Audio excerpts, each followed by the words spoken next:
UP board परीक्षा 2024 के कक्षा 10वीं के महत्वपूर्ण प्रश्नों की सीरीज में आज इस वीडियो में आप चित्रकला के प्राकृतिक चित्रण से जो 10 नंबर के क्वेश्चन आते हैं, उन 10 प्रश्नों को जो OMR पर आपको करना होगा, इसको देखेंगे आप।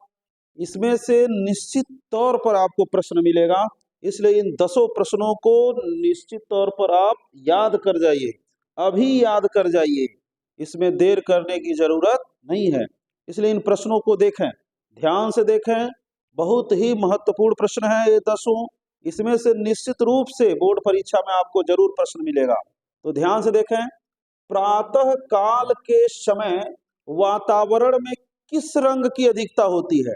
तो हम लोग प्रातः काल के समय उठते हैं, सूर्य जब निकलते हैं, तो सोचिए कौन से रंग की अधिकता होती है हमारे वातावरण में। तो आप ध्यान देंगे तो आप पाएंगे कि हमारे वातावरण में पीले रंग की अधिकता होती है। किसकी होती है बच्चों? पीले रंग की अधिकता होती है। तो पहले प्रश्न का जो उत्तर होगा पीला, रट जाइए, यहाँ हम लिख नहीं रहे हैं, आपको रटना है। पीला रंग की अधिकता होती है। फिर प्रश्न को दोहराएंगे, प्रातः काल के समय वातावरण में किस रंग की अधिकता होती है? तो पीला रंग की अधिकता होती है। एकदम इसको रट जाओ, पीला रंग की अधिकता होती है। बहुत ही महत्वपूर्ण प्रश्न है ये, 10 में से निश्चित रूप से आपको परीक्षा में मिलना ही मिलना है। सायं काल के समय वातावरण में किस रंग की अधिकता होती है? अब सोचिए आप, जब सोच के समझ जाएंगे तो ये रटने की जरूरत नहीं पड़ेगी। तो वही बताए कि सुबह में देखते हैं जब सूर्य दिखाई देते हैं तो पीला रंग की अधिकता होती है।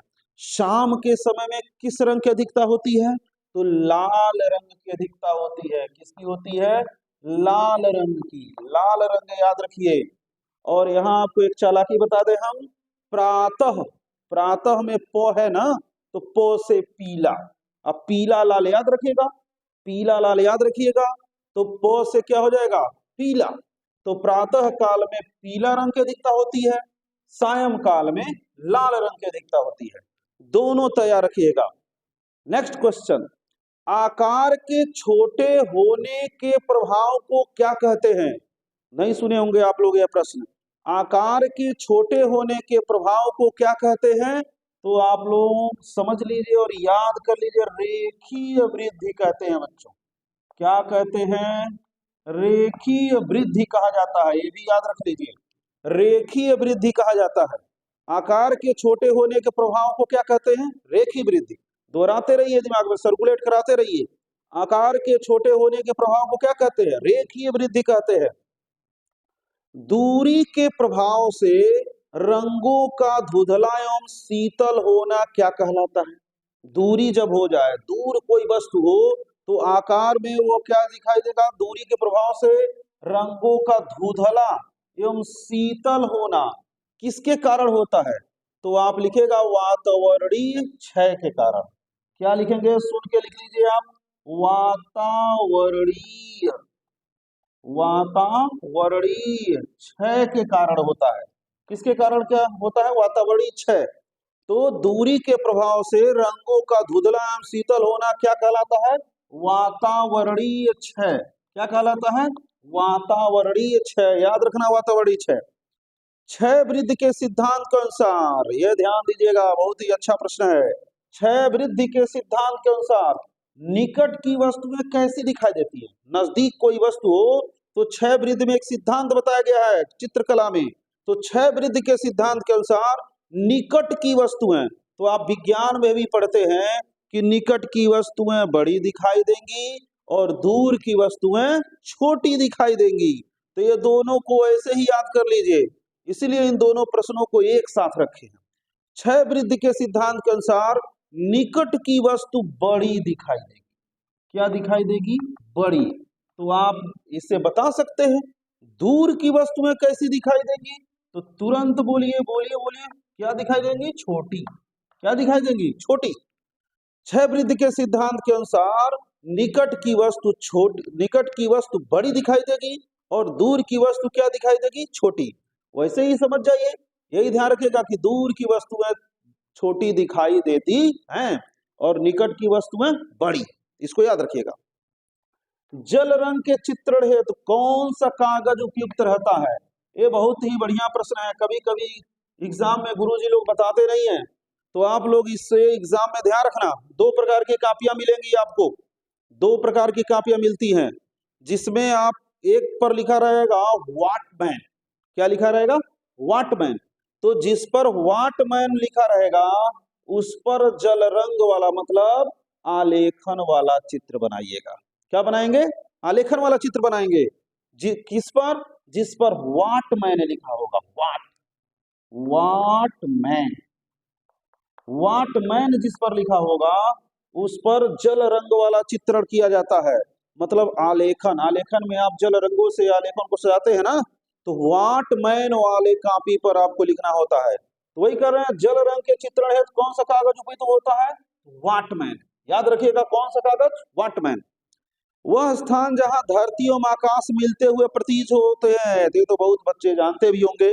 वह स्थान जहां धरती एवं आकाश मिलते हुए प्रतीत होते हैं उसे हम क्षितिज कहते हैं। क्या कहते हैं बच्चों?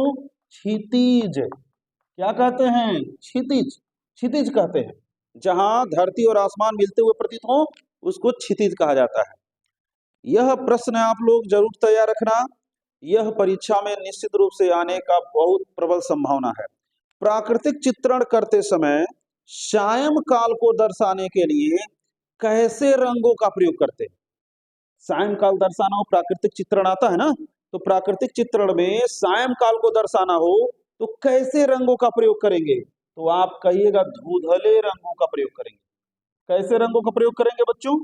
धूधले रंगों का प्रयोग होता है। धूधले रंगों का प्रयोग होता है, या ध्यान रखिएगा। कौन सा दर्शाने के लिए? सायं काल को।